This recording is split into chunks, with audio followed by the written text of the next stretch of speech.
Green Lantern Corps, issue 10, legacy number 113. Morgan Hampton writing solo this time. And Yeah. 4 artists. I didn't write them all down because there was 4 of them. No. Which is going to be my this is a book of 2 stories here, right? Because on the one hand, I actually quite like all the story in this issue. I like everything it sets up. I like what it's doing with the characters. And then the art. What the hell happened here? Why is there so many artists? And not even just that. Why is like it's not like the first 6 pages are one artist and then the next 4 pages are another artist. No, it goes back and forth, but there's no like, because normally when that happens, it's like, oh, there's like, you know, maybe someone's dreaming, so all the stuff in the real world's one artist, everything in the dreams the other artist kind of thing. It's nothing like that. It's just almost, because there's one artist in here that I do actually quite like. Obviously, it's too sloppy all over the place because there's 4 artists, but there is one artist in here that I do think does really good pages, and it's mostly stuff near the end, but there's one random page in the middle just on its own with that artist, because I remember thinking, oh, that's a good page, we'll switch to someone good at least. And then the very next page, it went back to someone else or to a new artist. And I'm like, wait, why is this so all over the place? Yeah. To the point where some of these different artists draw one particular alien character so differently that I didn't realize it was meant to be the same character until the end when it was mentioned by name to be the same character. And I went, oh, that's just the art's so goddamn inconsistent. I didn't realize that was meant to be the same alien. Okay. So... yeah, I assume you have some similar feelings on the art, Matt. Oh no, for sure. It almost feels like they took a lottery on the pages and they kind of just spread them out. Because you're right, like I would expect to like, oh, all of John's story to be one artist, right? Like that artist worked on all of those, and that's usually how it breaks down. Not this time though, and it would have been easy to do that because we do get a split. We get the newer lanterns that we've met through the course of these, right? The little lion guy and Kelly. Aya and the Tamaranian doing like a boot camp style thing. Yeah, that's definitely a separate subplot for the most part. But the stuff with John does intermingle with the other lanterns a fair bit.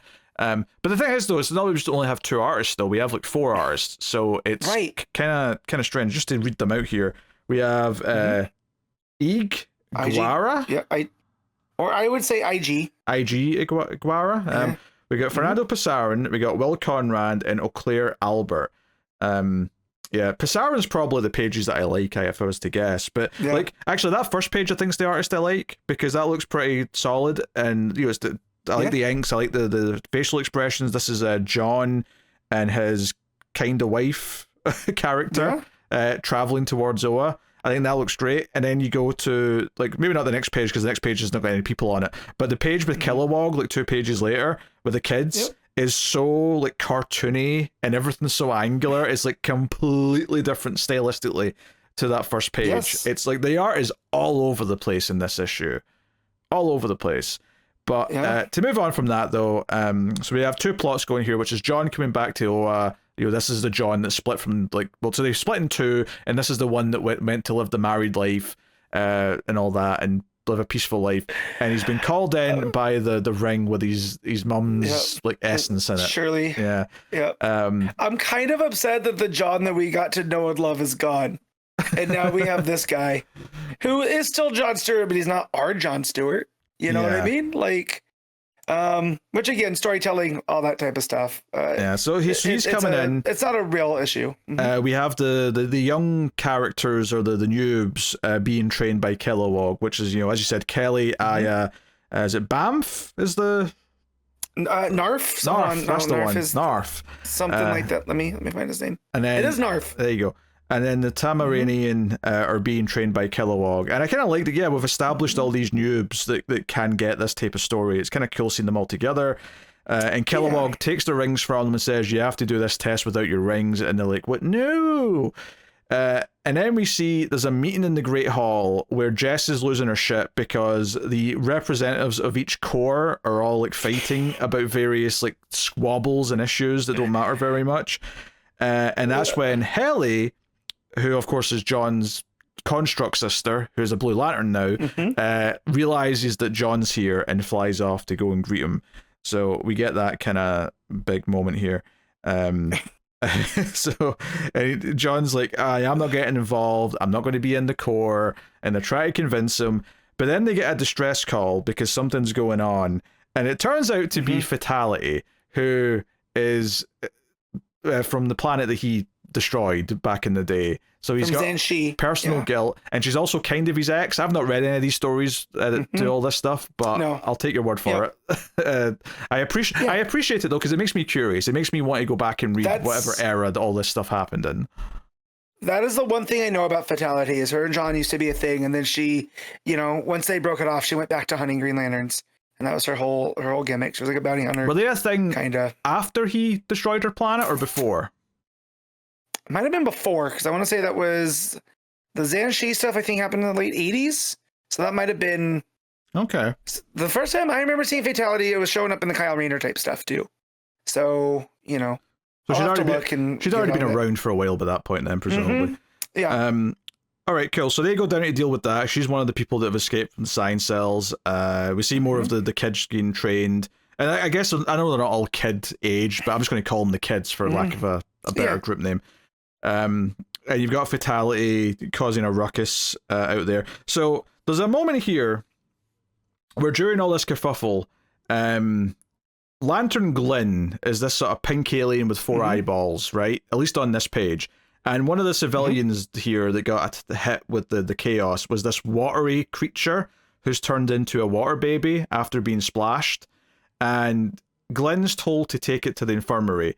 And the very next page, I thought, okay, we've cut ahead to when someone else in the infirmary has this baby. Because you'll notice that this purple alien on the next page does not have 4 eyes. No. Right? So I legitimately did not think there was any chance that the character Glynn holding the water baby on the end of this page was the same character on the next page who was holding the water baby, because they look nothing alike, right? Not even just in style. Like, the just features are straight up different. Yeah, but if you go up, it says, "Thank you, Lantern Glynn. I've got him." So maybe it is somebody different, but then that's a problem at the end, right? Yeah, the ending's why, because I didn't think there was anything wrong yet. Yeah. I just assumed, it's another purple alien, that's a weird choice, but it's clearly a different character.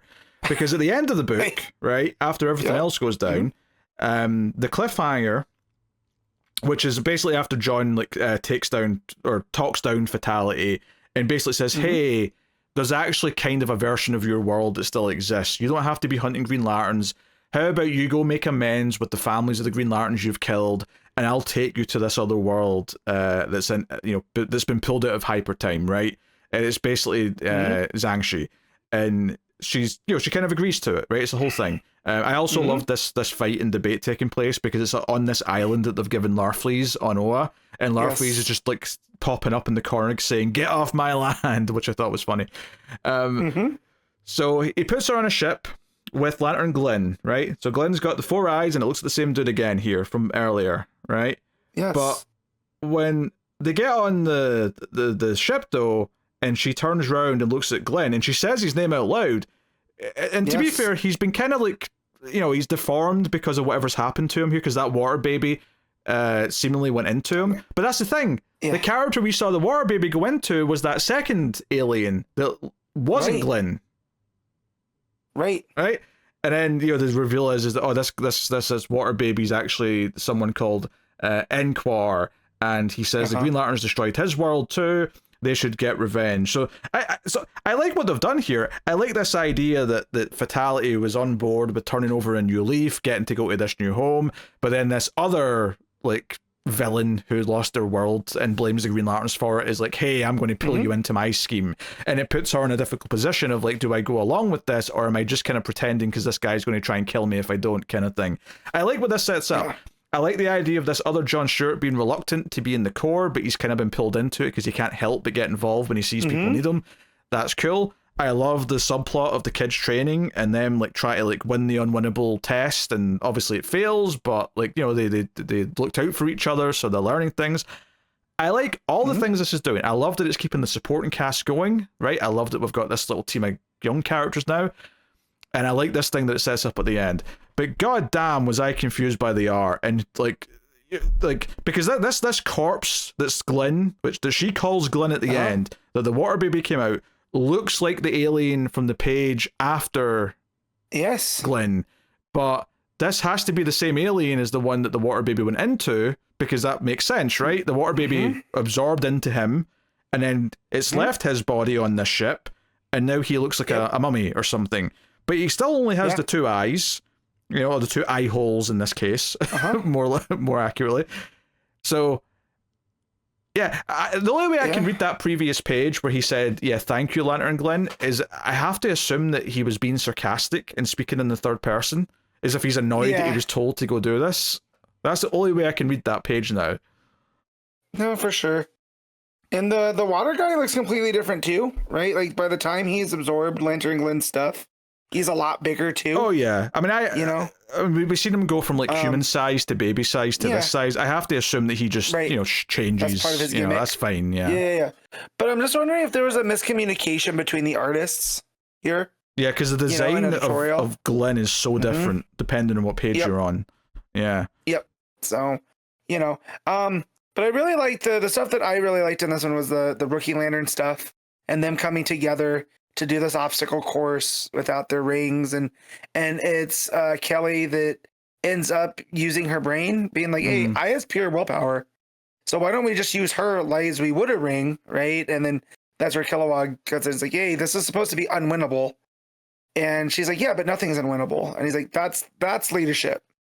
So I do like seeing that growth here. Yeah, I like that. She is proving herself to be, a member of the corps, not having her, or core, not having her big old gauntlet. Yeah, I liked everything in the story of this issue. I really did. I was super into it. And, so just to go back to this Glenn thing again, just for a second, because this really bugs me, so the page we see him get the water baby, right, and they say, go to the infirmary, then the next page, he looks completely different, to the point where I didn't think it was the same character, but we've deduced that it must be based on the rest of the issue. You could argue that the reason why he looks chunkier is maybe the water baby's already, leaking into him or something, but that still doesn't explain the eyes, though. It doesn't explain why he's got 2 eyes now, and a completely different head. So I don't know. His character design here, he went from a typical, what you would see kind of comic book alien that's still very humanoid to something that looks like a cross between Groot and Kilowog. Right? Like those two are not similar whatsoever. So much so that when you see Glenn on the second to last page, he's back to that vaguely humanoid one. So yeah. This feels so like, weird. This feels like an art thing. I mean, maybe those 2 pages are fine. Maybe there's nothing wrong with those 2 pages. Maybe it's just the ending that's the weird one that doesn't quite track, because it should look like the corpse of Glenn, but it looks like, I mean, he's still skinny like Glenn, but the eyes are more like the other one. So I don't know, it's weird. And the other one's the one that we saw get absorbed with the water baby. Yeah. So I don't know. Which I thought was going to lead to him being possessed, right? Because of the way that it went, not him being, all the moisture pulled out of him and him left mummified, basically, Unless they're implying that the water baby came out of that first alien and then went into Glenn, and that he's absorbed, the water from both of them. If so, that's a clunky storytelling, though, because they didn't really imply that. I feel like this is mostly an art issue, though. Yep. Oh, for sure. Because it's one thing to say if the art was consistent across, we would know who Glenn was, and then, the whole time. Because it's one thing to say, oh, I don't like how this looks, or it looks messy, or it looks like poor in terms of expressions, but it's another thing when it's actually making something confusing that shouldn't be confusing. And that feels like what's happening here. So, very, very weird here. Not really sure how to make of that. And it's a shame, because I actually really like the story of this. I like where they're setting up, what they're doing. I hope that the rest of this arc has a more consistent art style, or maybe it gets down to maybe 2 artists that can alternate in a more sensible way, because the way this is structured right now is just, because that art change, from when they gets the water baby to the infirmary, right? That page change there is so stark, because it's like this very detailed, heavy inked page that's very, very, very particular. And usually if you're going to switch to a different art style, you do it in a sort of scene cut to something else, and it technically is cut into a new scene, but it's such a natural lead into, hey, you've got the water baby, go take it. Very next page, here's him holding the water baby, different art style. It's not like it's cut into completely different characters in a completely different location doing completely different things. It's like just leading straight into it, so it feels like such an awkward transition. So yeah, this is a weird one where like the story alone I'd be rating whatever number, but like the art's going to drag it down more than bad art normally drags it down. This is so inconsistent and messy to read from an art perspective that it's going to really hamper the score for me, even though I like what the story is. So no, yeah, I agree. Weird. What are you giving Green Lantern Corps? I'm gonna give this a 6.5. I got a 5, and I like the story. I thought it was really good. I'm excited for where it's going. I just think the art in this is a complete mess, and it's so inconsistent, hard to enjoy on that level. Yep, I can't say anything else about it really.